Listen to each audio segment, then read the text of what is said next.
Can the little conversations you have with your baby today really connect to their language and thinking skills years later? One long-term study found that early back-and-forth conversations were linked with later language and cognitive scores. And as a parent, that immediately brings up a big question. Does this mean I should be talking to my baby better right now? What if I'm a quieter parent? And how do I even have a conversation with a baby who can't really talk yet? This video is not about making parents feel guilty. It is not about talking all day long.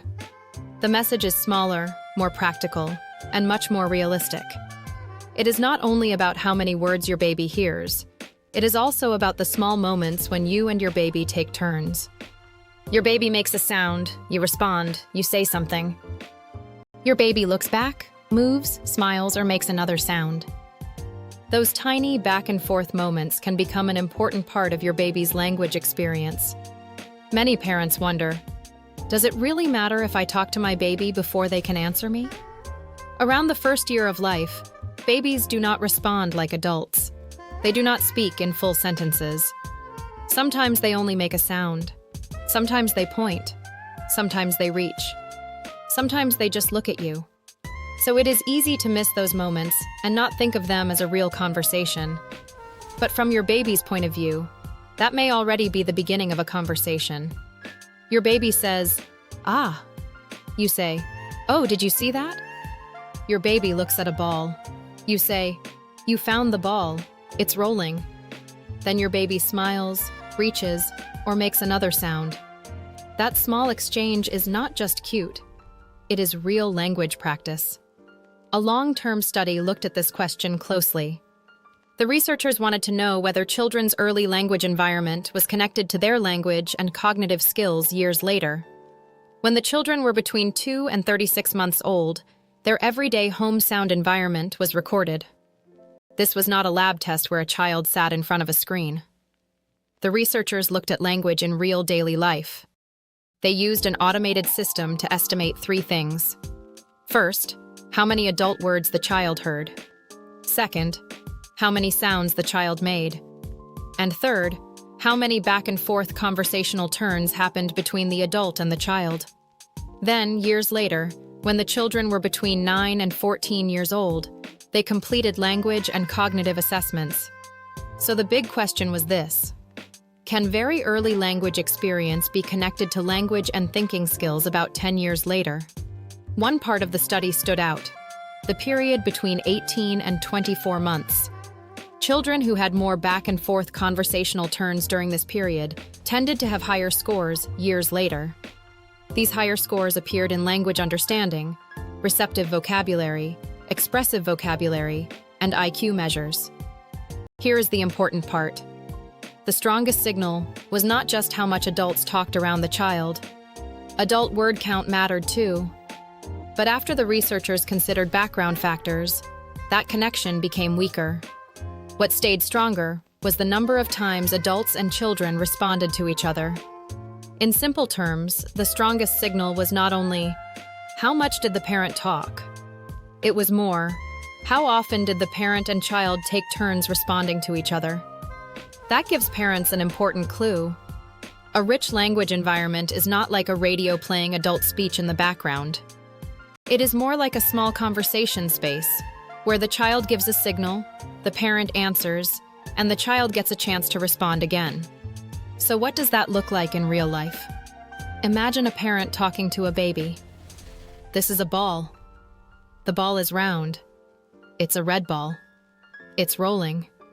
Look over there. That kind of talking can still be helpful, but the powerful part may be what happens when the parent pauses. The baby looks at the ball and makes a sound. The parent says, "You saw the ball?" Then the parent waits. The baby reaches again.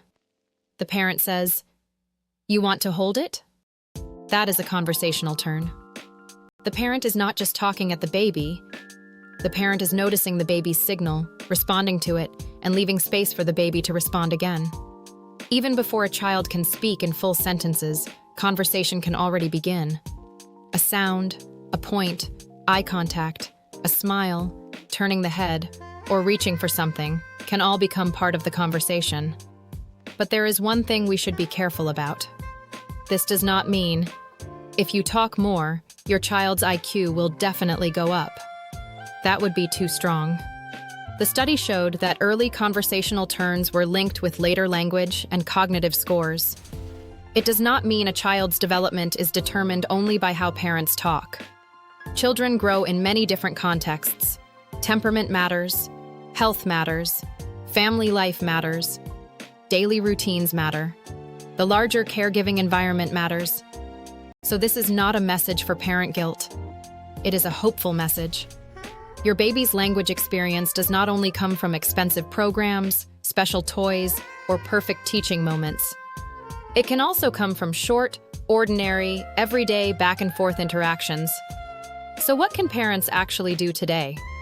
First, treat your baby's sounds as the beginning of a conversation. When your baby says, "Ah," try responding.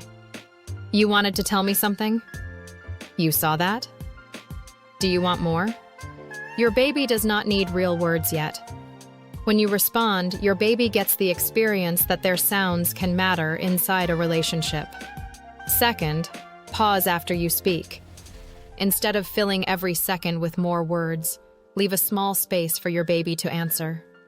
Your baby may answer with eye contact. They may reach. They may smile. They may make a sound.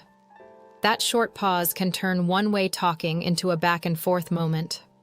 Third, start with your baby's attention. Instead of pulling your baby toward your topic, begin with what your baby is already looking at, touching, or reaching for. If your baby is looking at a spoon, you might say, "That's a spoon. It's shiny. Do you want to hold it?" If your baby sees a dog, you might say, "You saw the dog. The dog is walking. Hi, dog." Short and warm is enough. The goal is not to quiz your baby. The goal is to create a moment where you and your baby take turns. So let's return to the first question. If the little conversations you have with your baby can connect to later language development, what should you do today? The answer is not big or complicated. You do not need to talk all day. You do not need perfect sentences. You do not need to turn every moment into a lesson. Start small. When your baby makes a sound, respond briefly. When your baby looks at something, follow their attention. After you say something, pause and give your baby a chance to respond. Sounds, eye contact, smiles, and gestures can all be part of the conversation. Even before your baby can really talk, they may already be learning how conversation works. And those small back-and-forth moments can become meaningful language experiences. I'll leave a link in the description to the article version of this video. The article also includes the research information behind this topic.